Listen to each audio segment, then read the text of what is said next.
Good afternoon, sisters, brothers, and various others. This is John Krabati bringing you Volume 2 of the RWBYCap. Like I said before, Liveblog, link is in the description down below. I can't put links on YouTube anymore. I didn't know that.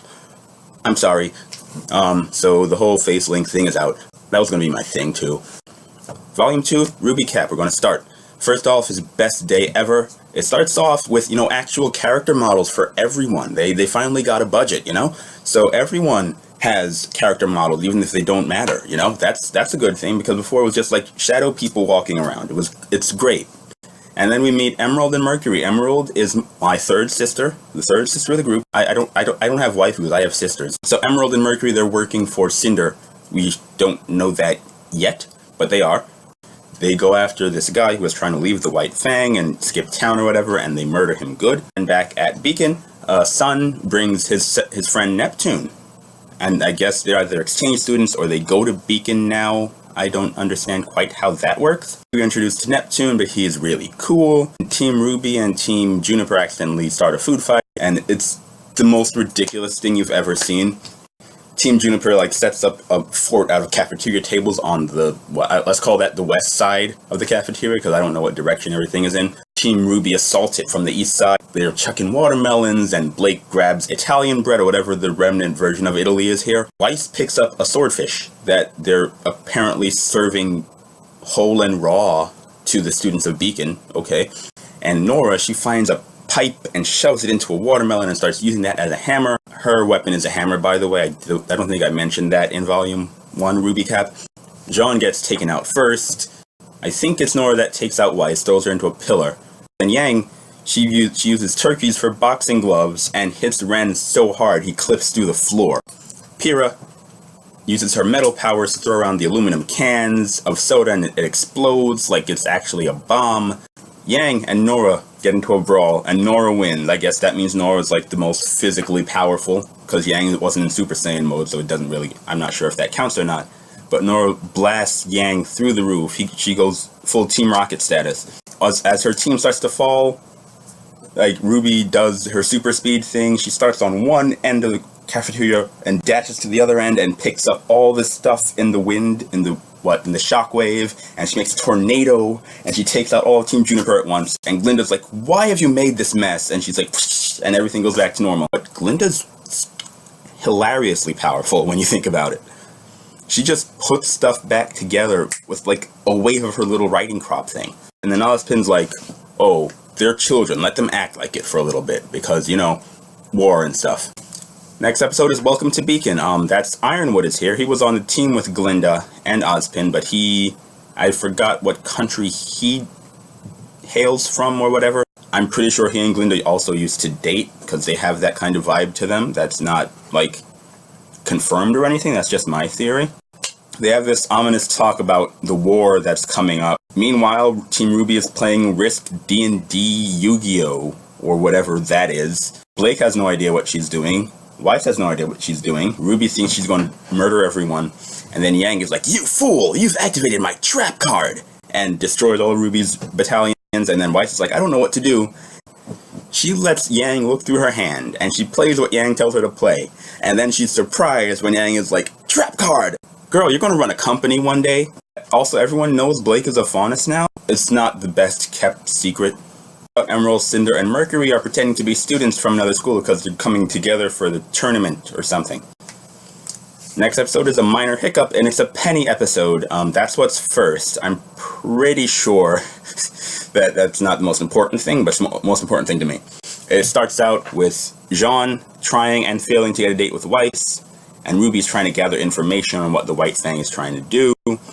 Ruby and Weiss are trying to contact the Schnee Dust Company to see, any records or whatever. Blake goes to infiltrate a White Fang recruitment thingy, and Yang is going to go rough up Junior again for information. Sun and Neptune were outside the window listening in and "Hey, let's go too." Sun goes with Blake, obviously, because he's a faunus as well.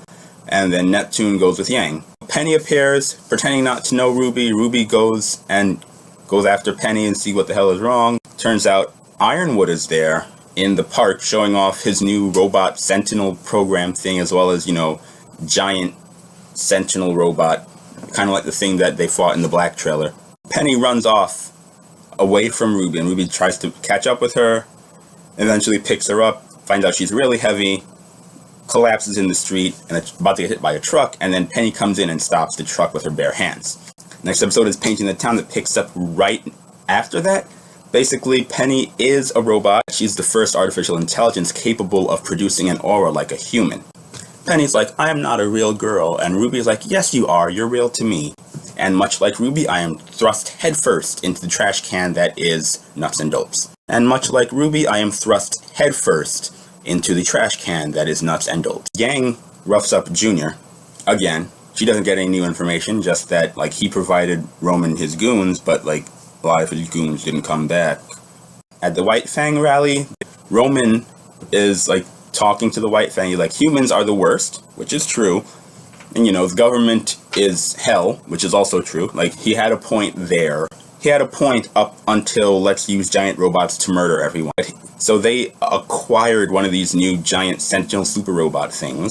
Torch recognizes Blake and Sun because they, you know, attacked him. And the masks only like cover this much, and like there's a lot of faunus that have to like put their glasses on over the mask, and it's really, really frustrating for me because I'm like, oh, I know that feel. And there's a robot chase on the highway as if to say, hey, we want everyone to know that we now have access to this super robot technology. Like, where's your surprise at? A lot of people die because the robot friggin' kicks cars out of the way.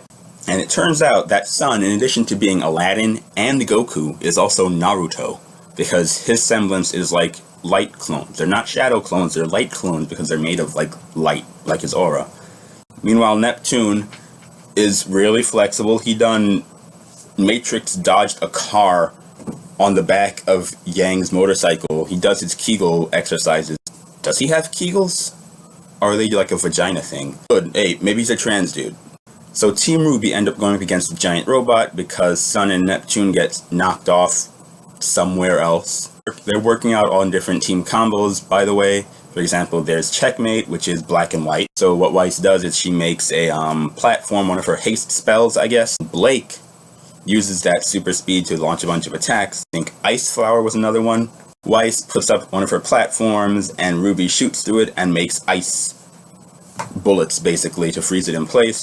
We basically learn that Yang is a Super Saiyan. That's her semblance, her special ability. She gets hurt, and it increases her physical strength. So she basically punches the robot out of existence. But Torchic does manage to escape because his accomplice Neo does an illusion thing and they disappear. Next is extracurricular. It starts out with Pyrrha taking on the entire Team Cardinal at once. Pyrrha friggin' Zangief power bombs Cardin into the floor, which A+, 10 out of 10. Mercury tries to spar with Pyrrha as well just to scout her out. Turns out Pyrrha's been using her magnetism powers like as a subtle way. So she would misdirect attacks and make it look like they're missing, but she's really guiding them out of her way. School dance plot, because of course. Sun asks Blake to the dance, and Blake is like, get that out of here. But she doesn't matumbos him. Jean tries to serenade Weiss, and he gets similarly matumboed. Not in my house. Ah, ah, ah. Jean and Pierre are having their sword training, and he's like, aw, I really like Weiss, and he's being a daft imbecile because Pierre is clearly into him for reasons unknown. So there's this thing where Jean is like, hey, you're an awesome girl. If you don't get a date to the dance, I'm going to show up in a dress. Meanwhile, Cinder and her group are discussing Pyrrha. Mercury tells them what he knows about how she can do magnetism, and she uses it like I just described like 2 minutes ago. Next episode is Burning the Candle. This is Blake being a grumpy cat, hyper-focused on dealing with the White Fang. She doesn't want to do the dance, she doesn't want to do this and that, she just wants to work on finding what the White Fang is doing. And which, you know, is a valid thing, but she's letting it control everything else. And Yang is like, I'm going to talk to her. And she does something that's probably vaguely racist and uses a laser pointer to get her out of the library. Meanwhile, Jean ambushes Ben as he comes out of the shower with his patented samurai shampoo, by the way.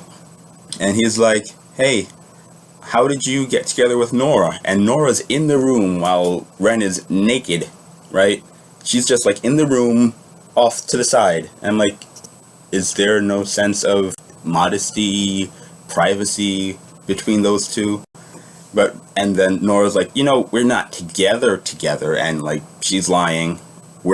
She's lying to everyone, including herself. Jean is like, I care about Weiss so much. I like all these things about her. And then Pyrrha jumps in and she's like, you have to tell her that. Stop trying to sing her stuff. Be yourself and like be honest with her. And Jean's like, yeah, I'll do that. And then Nora's like, hey, follow your own advice. Like, and she has that one moment of wisdom when she's not like a grown child. Meanwhile, Yang actually confronts Blake about her attitude. She tells a story of how she was looking for her mother when she was really young, and it almost got her and Ruby killed until like Crow showed up out of the blue and saved them. And it was such a heartfelt moment. I was enraptured. It was amazing voice acting too. I loved how that voice acting came out. It was amazing. I loved it. Jean goes to ask Weiss out again, but he catches her asking Neptune, and he's like, oh man, it's like that scene from Korra where Bolin saw Mako and Korra kiss, except he doesn't run off crying hilariously. Like, this is the day of the dance, by the way. So Sun actually shows up to go to the dance, but Blake is in a dress, and she's like, let's dance, but I'm saving the first dance for someone. Oh, because, see, when Yang talked to her, she's like, you just saved me a dance, because, like, Yang is a big old lesbian. Next episode is Dance Dance Infiltration. I think it starts off with Ruby in heels and being like, why do women fight in heels? But then Jean sees Weiss dancing alone and goes to talk to her, but then he sees Pyrrha alone and decides, I'm going to talk to Pyrrha first, because Pyrrha actually likes me. And they have a balcony scene where Pyrrha's like, everyone puts me on a pedestal and it keeps me so far away from them, and I just want to be like them. And I like the fact that you saw me as a person before you saw me as a celebrity, and I'm really grateful for that. And it's like, Jean, you fool, kiss her. I have in all caps here, it says penny dance, because it was cute. But anyway, Neptune is on the balcony as well after Pyrrha leaves, and Neptune's like, I can't dance, that's why I didn't go with Weiss. And he and Jean have a little heart-to-heart bro talk again, and it's kind of relatable and kind of not.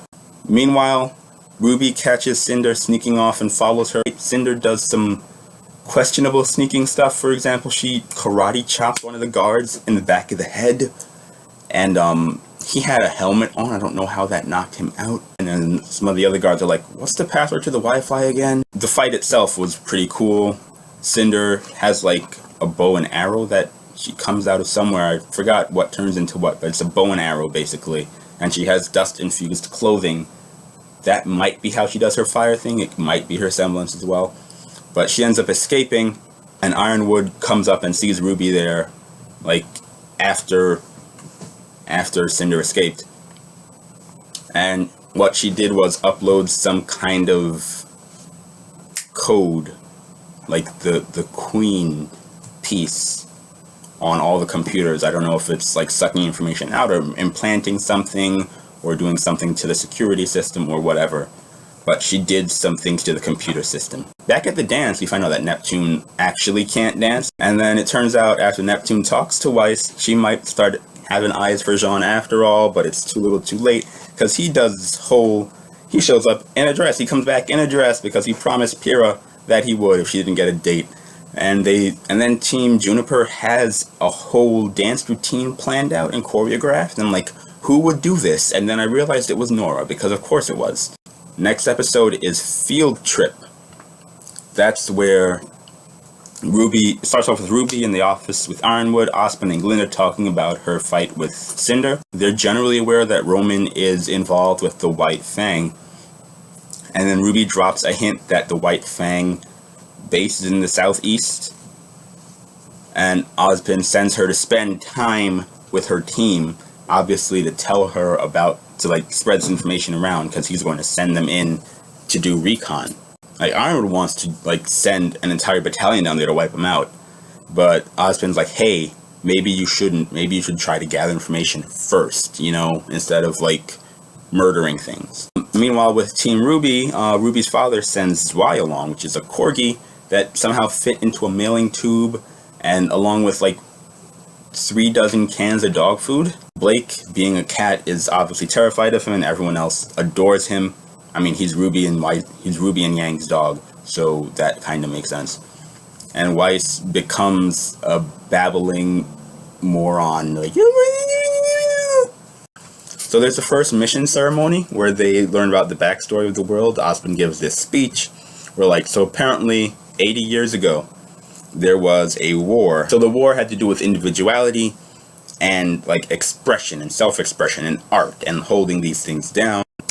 At the end of the war, just to be provocative, I guess. That's not the word I'm looking for, but I'm going to go with that, just to be provocative.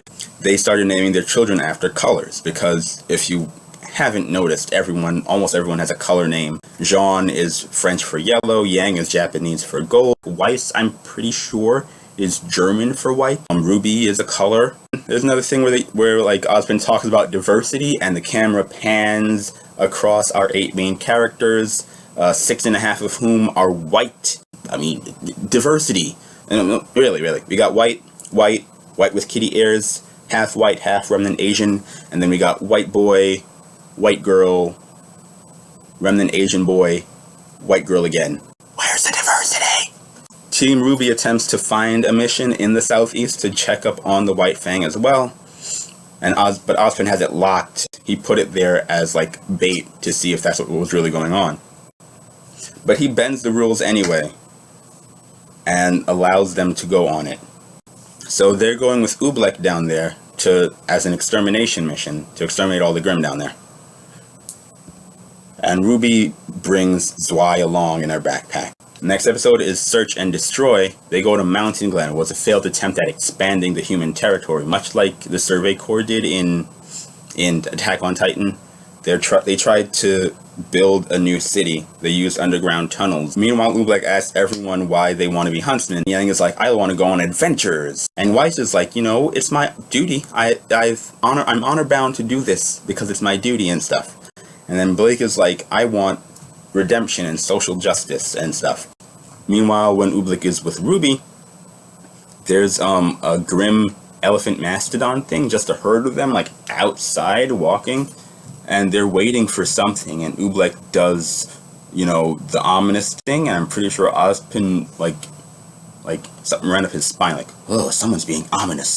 Oobleck, by the way, is a huntsman and a teacher because he saw what happened in Mountain Glen, doesn't want that to happen again. He believes that educating the next generation is how to prevent tragedies like that. I disliked him initially because of like how he talked to Velvet early on. Has anyone been oppressed because of their fauna's heritage? That is a bad thing. And I didn't like that. But once you get into him more, like, that's a very good development for him. It made me rethink him.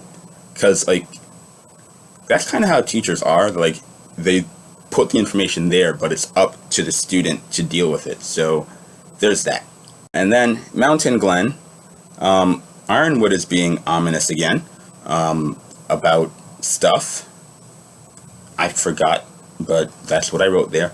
And then Glinda comes out. I think Ozpin's like looking out into the sea or some apartment buildings or something. And Glinda's like, you should trust Ozpin. He knows what he's doing. And Ironwood's like, no. Meanwhile, back in Mountain Glen, there's the Redux electric boogaloo of why everyone wants to be a huntress. Again, it doesn't go to Ruby at all, because Ruby knows what she's about, apparently. It's not like they actually changed from what they said before, but it's more concrete, It's like they actually thought about it. So Weiss, who originally said it was her honor and her duty, but it's specifically to redeem her family name. And Blake, again, for social justice, she wants to make a world where everyone is equal. And like, she admits that the White Fang has done bad things, which not like she ever said they didn't, by the way. She was always about the White Fang needs to do better. But she admits that the White Fang has done some shady things, and as a member of that, she's partly responsible for it, especially since she was pretty high-ranking. So she wants to make up for that and make a world that's truly equal with each other. And then Yang is like, I literally have nothing better to do with my life. I don't know what I want to do, so I'm going to have this adventure and see. That Ruby falls in a hole and loses her scythe, and that's where the White Fang are, and she gets captured. Then, in No Breaks, Ozpin, Weiss, Blake, and Yang crash the party. that is the White Fang Mountain Glen had underground tunnels from Vale to there, and that's where they started building the city, from underground. But then something happened and it allowed Grimm to like fall in underground, and everyone just got wiped the hell out. So that's what the White Fang has been using for their base. As it turns out, there is still a train track there, and Torchwick starts it up, and Ruby jump onto it. Team they get Ruby back and they jump onto it. The plan is basically they're going to go along the train track and blow out the ceiling and allow more Grimm to come, and then they're going to bust through the Veil and let the Grimm come in there for whatever reason.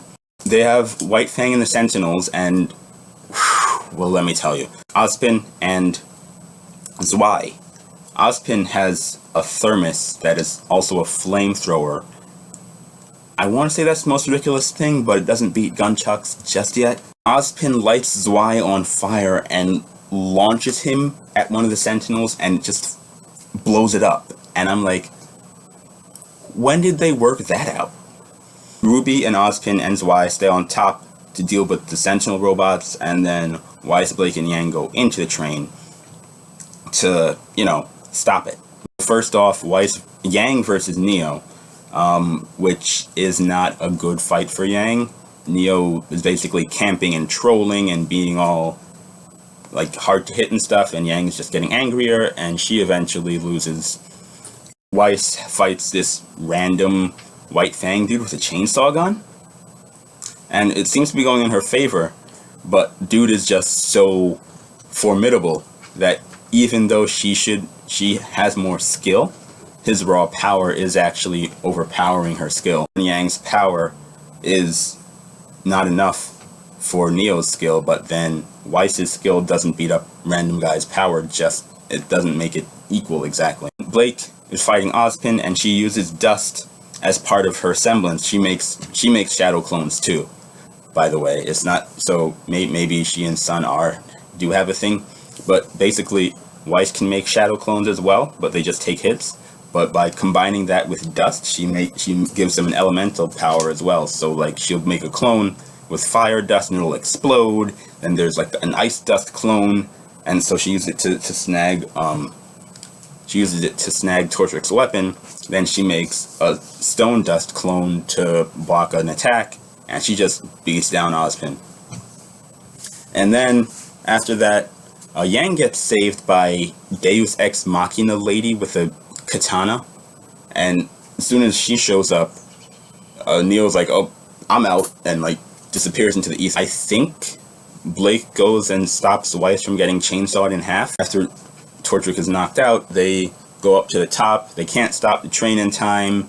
Weiss makes a giant ice shield for them, and that's it. They bust through, and all the Grimm are coming out.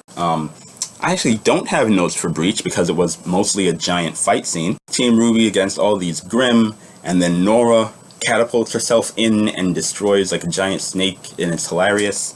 Jean gets a kill. It's kind of a flaily, spammy kill, but a kill is a kill, We have Team Coffee that shows up. There's Coco, Fox, Velvet, the bunny girl, and some Asian name that starts with Y. I'm gonna call him Yoshi because he's green. So Yoshi has like a giant cloud buster sword, and he does like earth things, I'm assuming, or else he just has stupid hitboxes. And then Velvet, they don't show off Velvet's weapon. Fox is like Kenshiro Sasuke. He hits this Grimm Ursa up, and then it explodes. I think that's his thing. Coco, oh my god. Coco has a handbag that's about this big. It's not the size of like her waist, okay? And it turns into a minigun, a giant Gatling gun. Where is that mass? I guess the mass itself is why it can like hit so hard, but where is it keeping it? Ironwood does send down some robots to help. It's not just the kids, And then between the robots and the students, even the teachers get on it too. Like Oobleck and Port, they have a combination attack. Port has like a wind gun. I'm pretty sure it shoots bullets as well, but it's like a wind type thing. And he combines that with Ooblegg's fire and make fireballs and just knock out a whole bunch of them. Glinda's like telekinesising things left and right, like tang tang, and she like puts the street back together entirely. Like, I'm telling you, she's stupid powerful. They clear out all the Grim. Everything seems pretty cool. Emerald and Mercury pretend to be a part of Beacon's fighting off the Grim Force. Okay, Emerald has guns, of course, but they turn into sickles, kamas, and Mercury has foot guns, kind of like Yang's hand guns. Oh my god, handguns. I cannot believe I missed that joke. Mercury, Emerald, and Cinder pretend, well, they do give Torchwick up to the authorities, but like they pretend to be on the good guy's side while doing it, you know. Meanwhile, the council of something or other is like, they're looking into Ozpin and how he's been doing as a headmaster of Beacon, and they put Ironwood in charge of security, and Ironwood's like, I'm gonna put some troops here. Maybe it's just me and my blackness. Like, when a white dude wants to put troops anywhere that isn't his own country, something's about to go down. He's with some nonsense. You can't tell me I'm wrong. Cinder and Mercury and Emerald are like, okay, what are you going to do now? The White Fang, a lot of those faunas died in there. They're not going to listen to us anymore. But Adam shows up and like, yes, they'll listen to me. So I need to know what Adam is doing with them still. The White Fang used to be more peaceful and more civil disobedience, protesty, but now they're more violent and humans are despicably, right? So I'm pretty sure he was in charge of that major tonal shift in the White Fang itself. And there's an after credits scene where, no, not yet. Ironwood talks to Torchwick and like, who is the real brains behind this thing? Torchwick's like, it's me! And Ironwood's like, yeah, I'm totally going to torch this information out of you, so get ready. And then, after credits scene, and it's like, the person who saved Yang on the train shows up, and it's a recolor of Yang that might be Yang's mother. It might just be laziness, from what I hear. Like they rushed it and like, oh, just recolor Yang and put her there. And, you know. So that was volume 2 of RWBY. It was more streamlined. There was obviously a better budget going on. The plot moved quickly. There was little meandering going on. The character, a lot of development, especially for Yang and Blake. Yeah, I very much enjoyed this. It's going to be a ride for volume 3 and 4. I am pumped. I am psyched. I am ready. Let's go.